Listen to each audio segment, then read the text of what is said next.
Rome, au cœur du fracas des cloches et de l'odeur de l'encens, une rumeur plus sulfureuse que n'importe quelle tempête s'abattait sur le Vatican.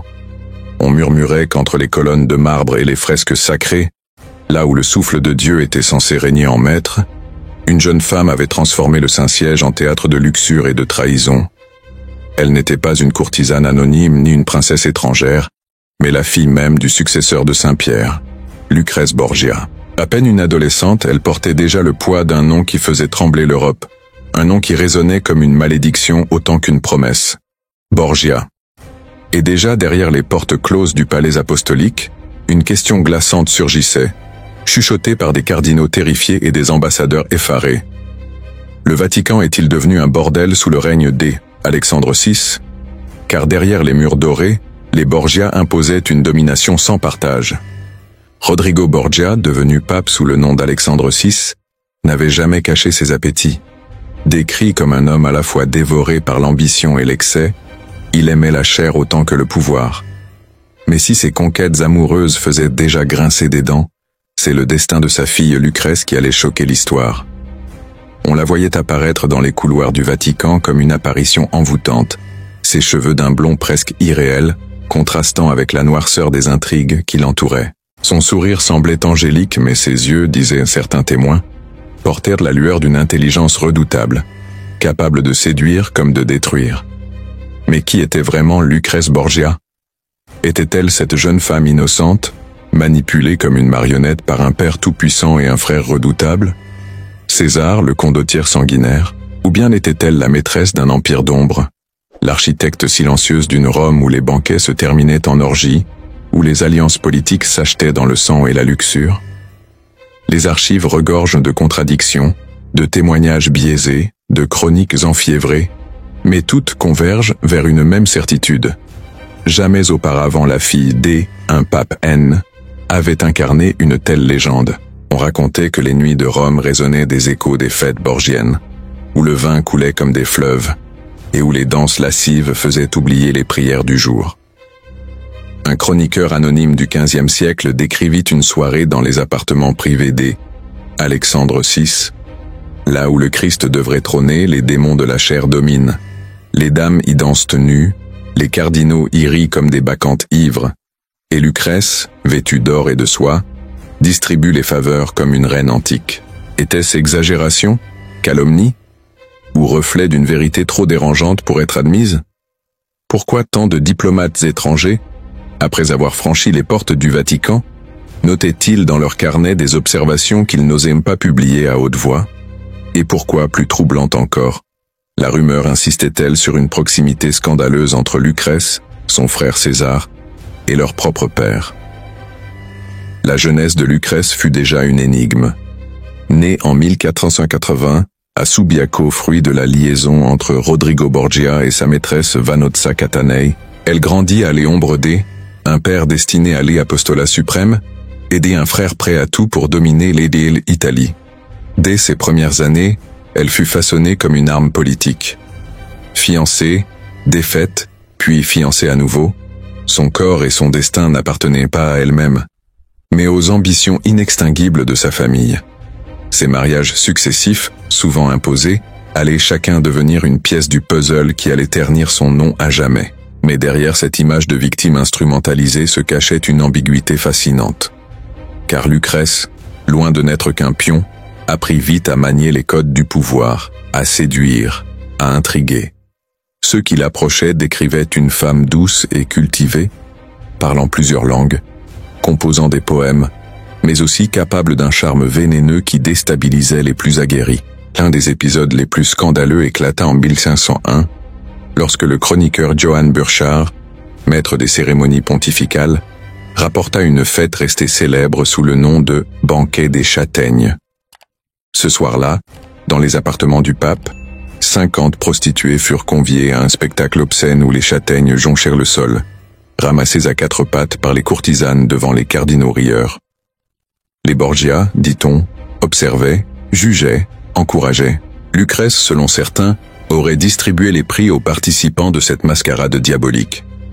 Mais était-ce une invention destinée à salir son nom, ou la preuve tangible d'une Rome livrée à la débauche?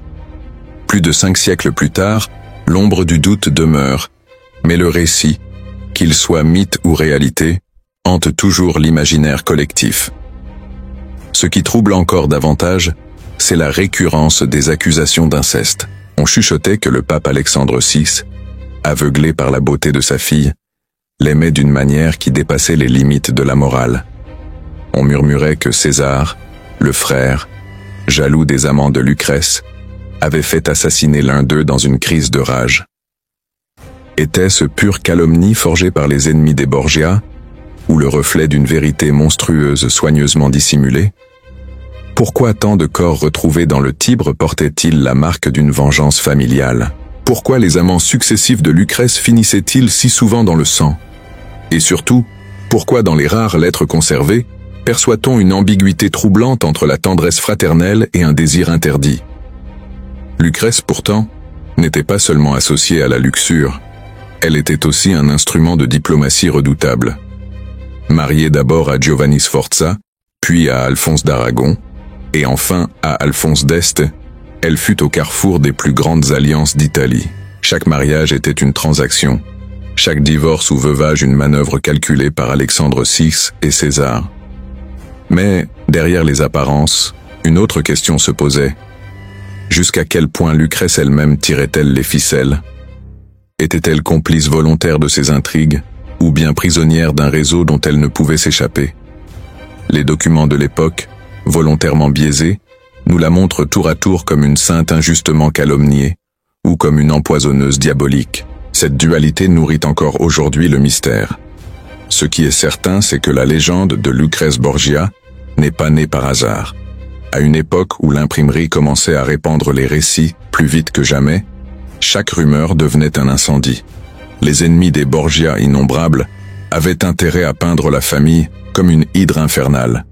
Mais si tout n'était qu'invention, pourquoi tant de témoignages concordants parlent-ils de ces fêtes obscènes, de ces morts suspectes, de ces regards troublants entre père, fille et frère? L'histoire impitoyable a laissé planer le doute comme une condamnation éternelle. Rome, à la fin du XVe siècle, était un théâtre où les masques tombaient rarement. Les Borgia, pourtant, jouaient avec un cynisme absolu. Alexandre VI consolidait son pouvoir par les alliances et la terreur.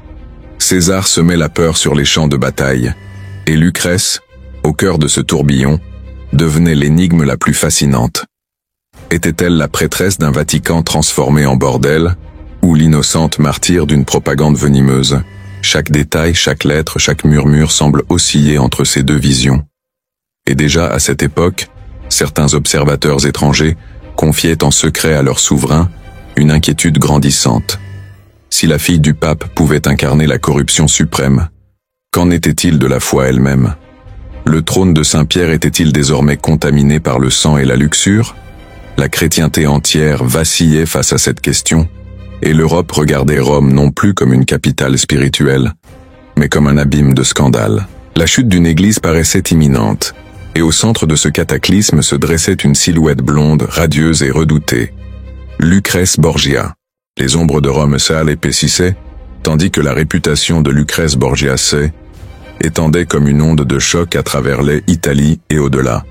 Chaque banquet, chaque union, chaque mort suspecte alimentait un récit qui dépassait la réalité pour entrer dans la légende noire. Dans les couloirs du Vatican, les fresques de saints et de martyrs semblaient observer avec horreur des scènes que aucun pinceau pieux aurait jamais osé représenter. Mais derrière la façade des excès, une tension sourde parcourait les fondations mêmes de l'Église. L'aiguë idée que la corruption avait atteint son sommet incarné par une femme, dont le sourire dissimulait peut-être les plus sombres desseins. Car l'ascension de Lucrèce ne s'était pas limitée au plaisir scandaleux des soirées borgiennes. Sa main, toujours offerte puis retirée, devint une arme politique redoutable. Lorsqu'elle fut mariée à Giovanni Sforza, neveu de Ludovic le More, l'alliance semblait cimenter la puissance des Borgia dans le nord de l'Italie. Mais bientôt César, avide de sang et de pouvoir, jugea l'alliance inutile. Un divorce fut imposé, prétexte fallacieux à l'appui. Giovanni fut accusé d'impuissance. La rumeur courut, alors que ce N était pas elle, incapacité de elle, époux, qui était en cause, mais la jalousie d'un frère qui ne supportait pas de partager sa sœur. Giovanni Sforza, humilié, s'enfuit et accusa publiquement les Borgia d'inceste. La rumeur, loin d'être étouffée, se propagea comme une traînée de poudre. Pourquoi ce mot terrible, inceste, revenait-il si souvent associé au nom de Lucrèce? Était-ce une arme politique ou une réalité soigneusement voilée? Après ce premier scandale, un autre mariage fut arrangé, cette fois avec Alphonse d'Aragon, jeune et séduisant fils illégitime du roi de Naples. Rome s'illumina à l'annonce de l'union, mais la lune de miel se transforma en cauchemar. Très vite, César, obsédé par son ambition et jaloux de l'influence de Naples, décida que le prince devait disparaître.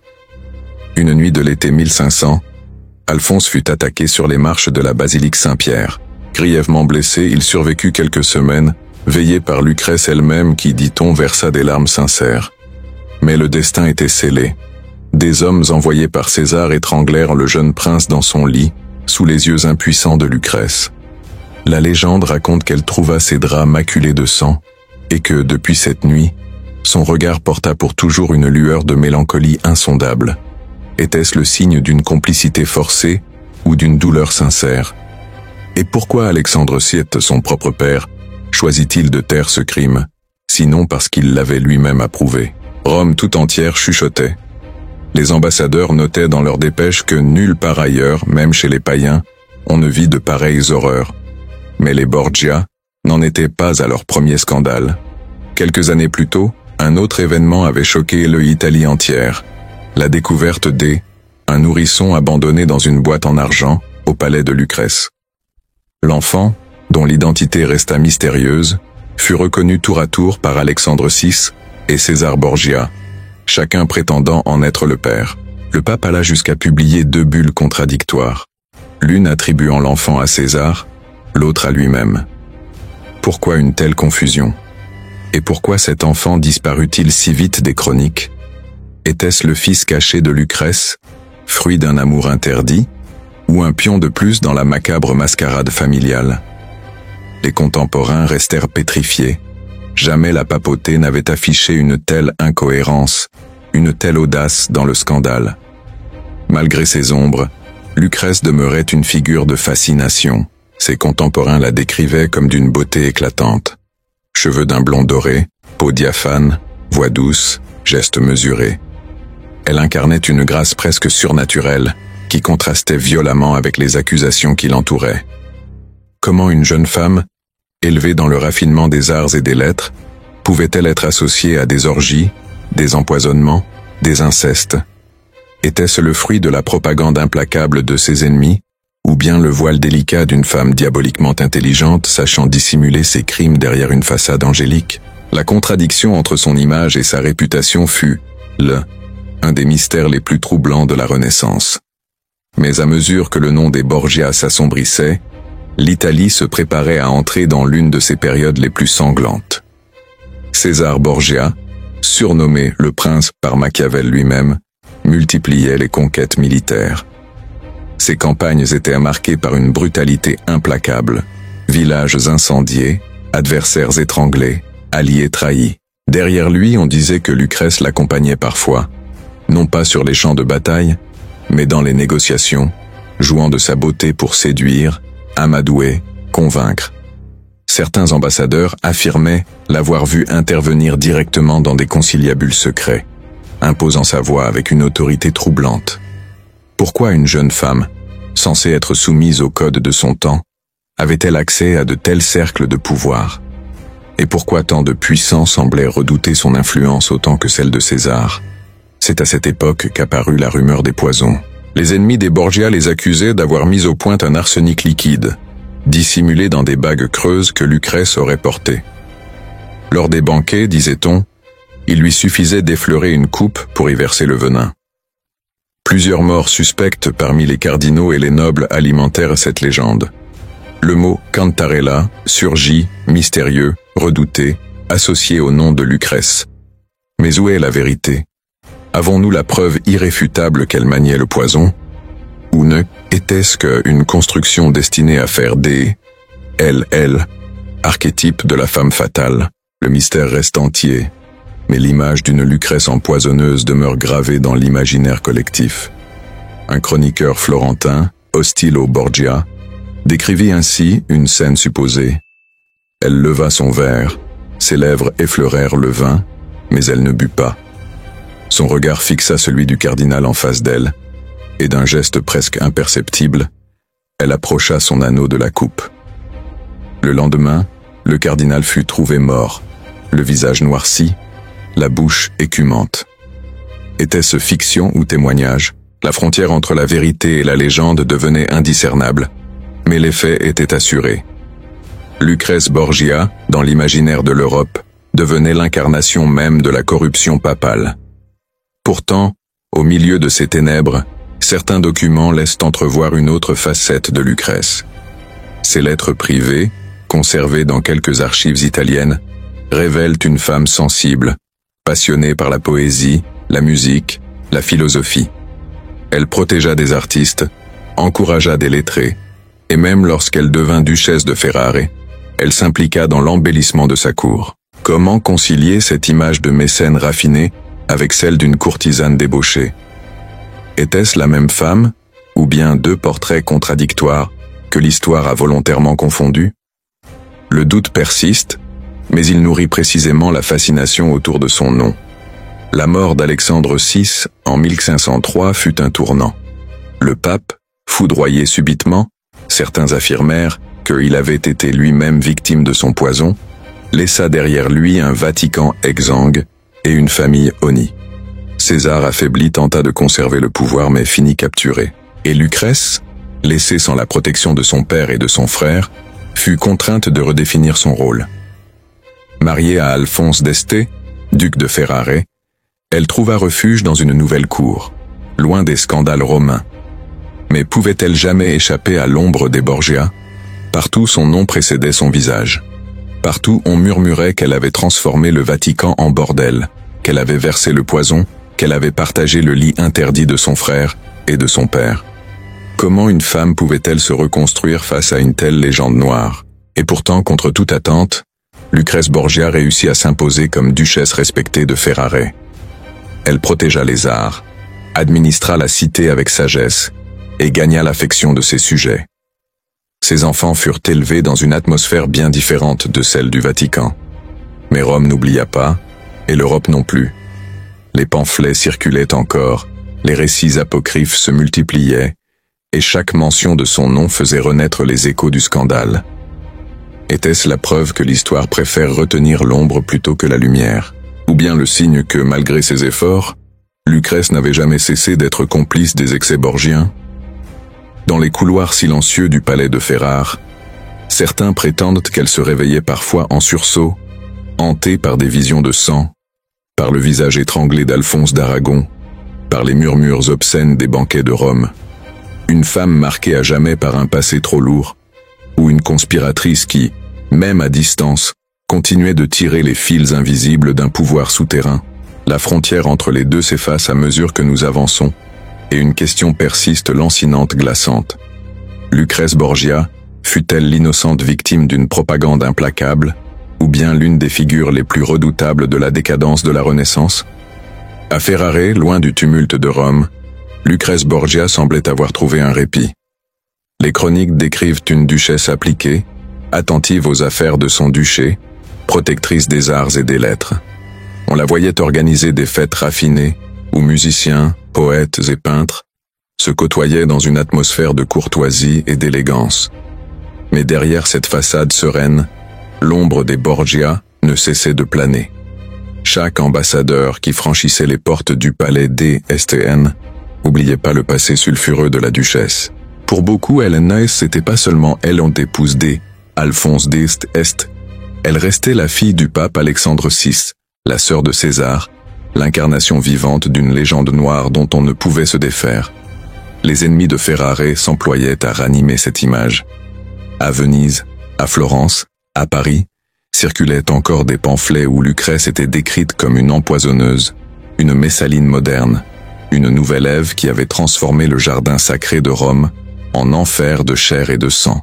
Les poètes satiriques s'en donnaient à cœur joie, forgeant des vers acérés qui comparaient sa beauté à une arme, ses lèvres à des coupes de poison, son sourire à une promesse de mort.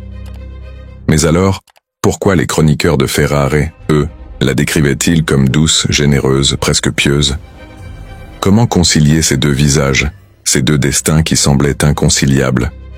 Peut-être parce que Lucrèce avait appris à survivre en endossant différents masques, celui de la courtisane à Rome, celui de la duchesse respectable à Ferrare. Mais lequel était le vrai? Le contraste entre ces deux images n'échappa pas aux voyageurs étrangers. Un ambassadeur français ayant rencontré Lucrèce à Ferrare écrivit dans ses mémoires « Je vis une dame d'une grâce incomparable, parlant avec modestie, s'occupant des siens avec soin, sans la moindre trace de débauche. Mais il aime, était impossible de oublier que elle était fille de celui qu'on appelle le plus corrompu des pontifes et sœur d'un homme dont la cruauté est légendaire. » Ces mots traduisent bien le dilemme qui entoure son nom. Fallait-il juger Lucrèce sur ce que elle était devenue, ou sur ce qu'elle avait été, ou peut-être sur ce que l'Europe voulait croire d'elle? Car les souvenirs des scandales romains refusaient de disparaître. Le banquet des châtaignes continuait d'alimenter les conversations secrètes, tout comme les soupçons d'inceste et de poison. Les artistes eux-mêmes s'en emparaient. Dans certaines fresques discrètes, dans certains poèmes allusifs, on retrouvait l'image d'une femme fatale qui portait tous les traits de Lucrèce. Les imaginaires européens avaient trouvé en elle une figure idéale pour incarner la décadence une église corrompue. Mais pourquoi elle? Pourquoi sa silhouette, plus que celle d'innombrables autres femmes liées au scandale, avait-elle cristallisé une telle fascination? Était-ce parce qu'elle était la fille d'un pape, un paradoxe vivant, une contradiction insupportable pour une chrétienté en quête de pureté? Ou bien parce que son histoire résonnait comme une tragédie antique mêlant beauté, pouvoir, sang et interdit? Sang, la présence de Lucrèce à Ferrare ne signifiait pas pour autant que elle avait coupé les liens avec son passé.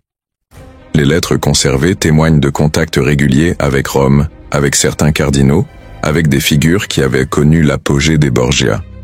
Elle protégea des membres de sa famille, intercéda pour des proches, resta liée à l'héritage politique et sanglant de son père et de son frère. Mais ces liens restaient discrets, presque invisibles, comme si elle avait appris à vivre dans l'ombre, tirant encore des fils sans jamais se montrer à découvert. Peut-être était-ce là le signe ultime de son intelligence politique, disparaître de la scène tout en continuant d'influencer la pièce.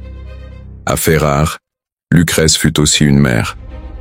Elle donna plusieurs enfants à Alphonse d'Este, s'impliquant dans leur éducation, veillant à leur avenir.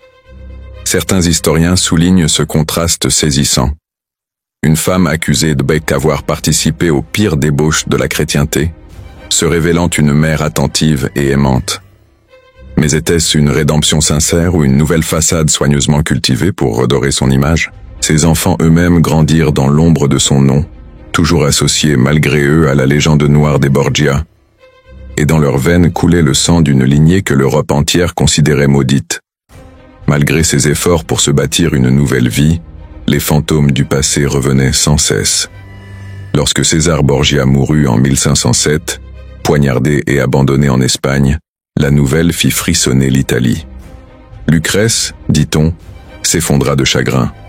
Était-ce la douleur d'une sœur aimante, ou celle d'une femme dont le lien avec son frère avait dépassé les limites de la fraternité?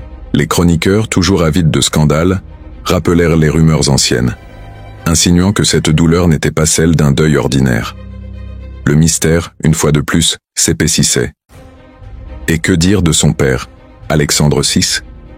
Mort en 1503, dans des circonstances encore troubles, il laissa derrière lui une réputation abominable. Certains affirment qu'il fut victime de son propre poison, destiné à d'autres. D'autres parlent d'une fièvre soudaine. Quoi qu'il en soit, son nom resta associé à la corruption absolue de la papauté. Et Lucrèce, où qu'elle se trouve, ne pouvait jamais échapper à cette ombre.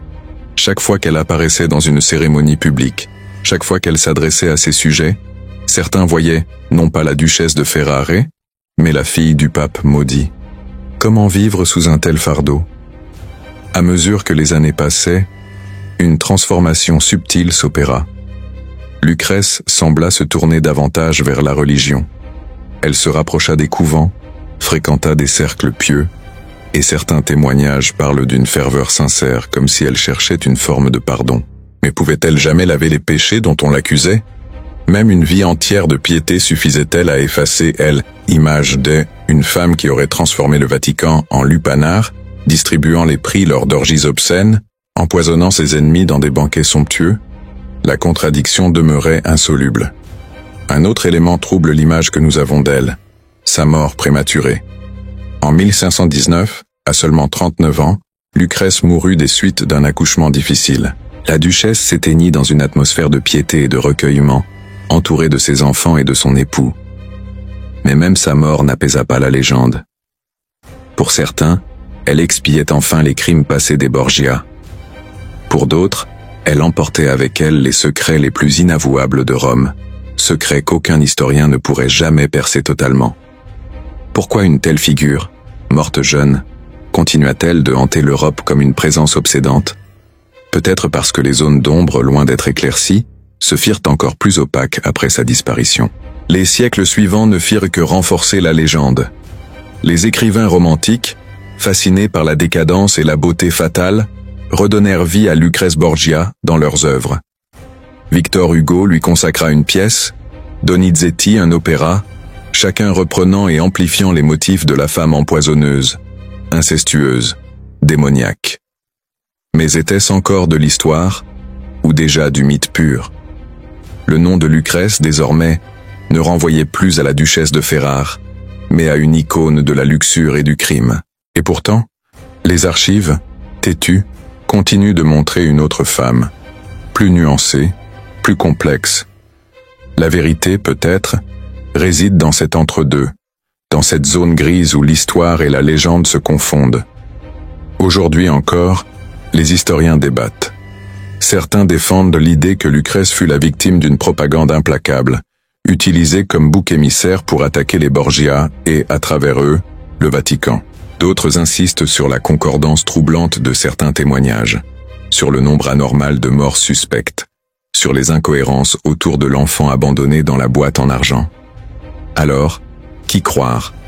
Et surtout, pourquoi le mystère demeure-t-il si fascinant, 5 siècles après sa mort? Peut-être parce que Lucrèce incarne l'essence même de la Renaissance, une époque de lumière et de ombre, de beauté et de cruauté, d'art sublime et de scandale monstrueux. À Ferrare, sa tombe repose encore, simple, discrète, presque effacée. Mais autour d'elle, l'air semble chargé d'un poids invisible. Ceux qui s'y arrêtent disent ressentir une étrange ambiguïté, comme si la pierre elle-même hésitait entre glorifier une duchesse vertueuse ou condamner une empoisonneuse impitoyable.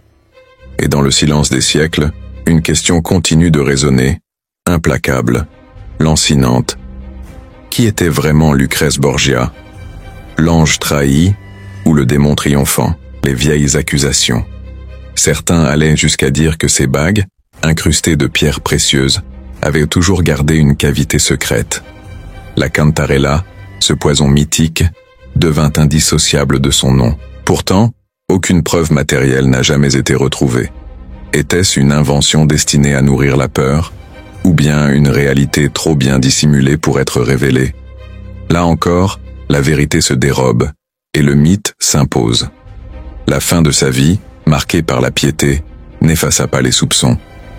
On raconte qu'à son lit de mort, elle demanda à recevoir l'habit d'une religieuse, comme si elle cherchait un ultime pardon. Mais que signifiait ce geste? Était-ce le signe d'une sincérité profonde, ou bien une ultime mise en scène pour sauver son âme des flammes éternelles? Son époux, Alphonse d'Este, pleura sincèrement sa disparition, et ses enfants la pleurèrent aussi. Mais l'Europe, au même moment, se souvenait non pas de la duchesse de Ferrare, mais de la fille du pape scandaleux. La légende avait déjà triomphé sur la réalité.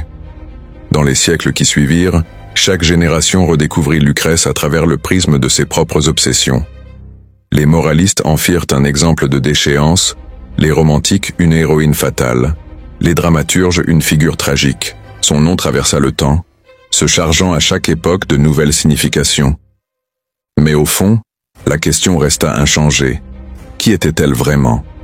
Une victime ou une coupable? Une sainte calomniée ou une diabolique manipulatrice? Chaque tentative de réponse semble échouer, comme si Lucrèce échappait volontairement au filet de l'histoire. Et pourtant, un détail demeure, obsédant, glaçant. Dans une lettre adressée à une confidente anonyme peu avant sa mort, elle écrit « Je porte dans mon cœur un secret que nul ne doit connaître, car il ferait s'écrouler des trônes et s'éteindre des couronnes. » Qu'entendait-elle par là? Était-ce une allusion à son rôle dans les crimes des Borgia, ou à un secret plus vaste encore, lié au Vatican lui-même? Cette phrase, isolée, mystérieuse, résonne comme une confession inachevée. Elle nous laisse avec l'impression troublante qu'au-delà des rumeurs, au-delà des calomnies, il existait bel et bien une vérité terrifiante que Lucrèce emporta dans sa tombe. Et si, au fond, la légende n'était pas qu'une exagération? Et si, sous les couches de calomnie, il restait un noyau de vérité si dérangeant que personne n'osa jamais le dire tout haut? Était-il possible que le Vatican, sous Alexandre VI, ait réellement été transformé en un lieu de luxure et de sang, et que Lucrèce, volontaire ou non, en ait été la prêtresse? Cette hypothèse, vertigineuse, plane toujours au-dessus de son nom comme une menace invisible. Car si elle était vraie, alors l'histoire de Lucrèce Borgia n'était pas seulement celle d'une femme, mais celle de l'effondrement moral de l'Église elle-même. Et voilà peut-être le plus grand secret. Lucrèce Borgia, qu'elle ait été innocente ou coupable, incarne la faille béante débat une institution qui se voulait divine, mais qui sombra dans la corruption humaine la plus totale. Son nom est devenu le miroir de ce paradoxe, une figure de beauté et de culture, associée aux ténèbres les plus profondes. Un mythe indestructible, parce qu'il touche à ce qui effraie le plus l'humanité.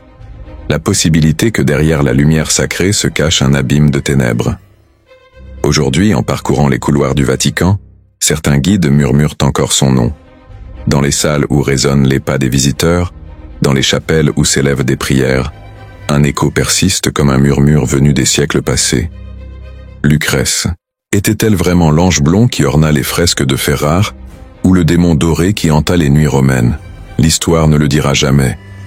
Mais une chose est certaine, tant que l'on s'interrogera sur le pouvoir, sur la corruption, sur les limites du désir et de l'ambition, le nom de Lucrèce Borgia reviendra encore et encore, comme une énigme éternelle. Et si un jour, ce coffre disparu des archives du Vatican réapparaissait? Et si, entre ces lettres oubliées, se cachait la révélation ultime sur ce que fut réellement Lucrèce? Alors peut-être que l'histoire s'écroulerait à nouveau, et que le mythe, au lieu de disparaître, renaîtrait plus fort encore. Car c'est et là le paradoxe insoutenable. La vérité sur Lucrèce Borgia ne nous délivrerait pas du mystère, elle l'approfondirait. Et c'est pourquoi 5 siècles après sa mort, son ombre continue de régner, fascinante, terrifiante, inéluctable.